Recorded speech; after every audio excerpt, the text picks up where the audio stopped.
Battle Royale in Pittsburgh. The case of United States Steel. U.S. Steel has been in the news quite a bit within the last couple of years. It is enough to confuse the savviest of strategists. To make sense of it all, I list the two sides, their belligerents, and their identities. First of all, free trade. Trade conducted freely with no tariffs, quotas, or other restrictions. Number one, Nippon Steel as foreign acquirer, and number two, United States Steel as domestic target. The other side, protectionism, policies that restrict international trade to help domestic industries. Number one, United States government, Trump administration.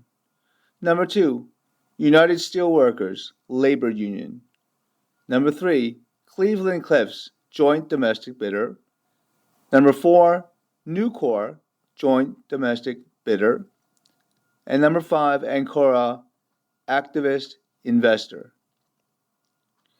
Headquartered in Pittsburgh and incorporated in 1901, U.S. Steel was the first billion-dollar corporation in the world.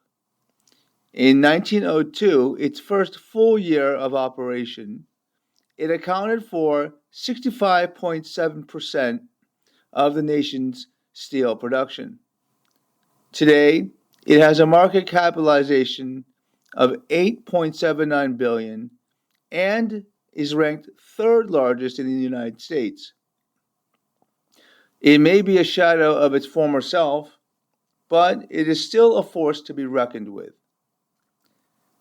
In comparison, Nucor is the first-ranked steel producer in the United States and the largest recycler of scrap in North America, with a market capitalization of $45.38 billion. Cleveland-Cliffs Incorporated is the fifth largest in the United States, with a market capitalization of $5.32 billion. Nippon Steel is Japan's largest steel maker, with a market capitalization of $23.6 billion. Trouble started brewing in August 2023 when Cleveland-Cliffs, headquartered in Cleveland, Ohio, offered to buy 100% of U.S. Steel stock for $7 billion. Undeterred, U.S. Steel turned the offer down. Then, in December 2023, Nippon Steel offered to buy U.S. Steel for $14.1 billion, all cash. U.S. Steel agreed to the terms. But President Biden blocked the deal in January 2025 with support from the United Steelworkers Union, citing national security concerns and wanting to keep U.S. Steel, quote, American-owned and American-operated, end quote. U.S. Steel and Nippon Steel sued the government, citing a lack of due process. And now President Trump wants foreign investment, not foreign ownership. If that were not enough, the United Steelworkers Union filed charges with the National Labor Relations Board and accused U.S. Steel of undermining the union and discouraging workers from voicing skepticism about the deal. U.S. Steel countered, saying that the charges filed were another example of the union's attempt to thwart the sale of the company. In yet another odd turn of events, Cleveland-Cliffs and Nucor offered jointly to buy U.S. Steel, but its board of directors was not interested.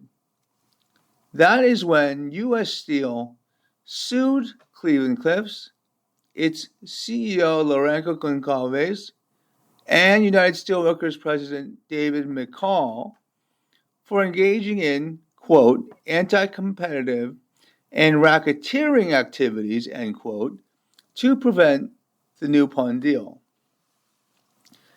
But the story does not end there. Activist investor Ancora Holdings seeks a hostile takeover. Letter A, drop the Nippon deal. Letter B, stop the government litigation. And letter C, oust the CEO, who would depart along with 9 board members.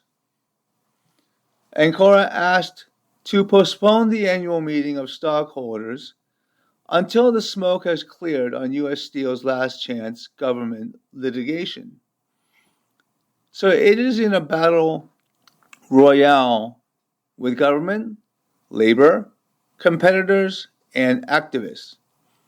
Its best bet? Take what it can get.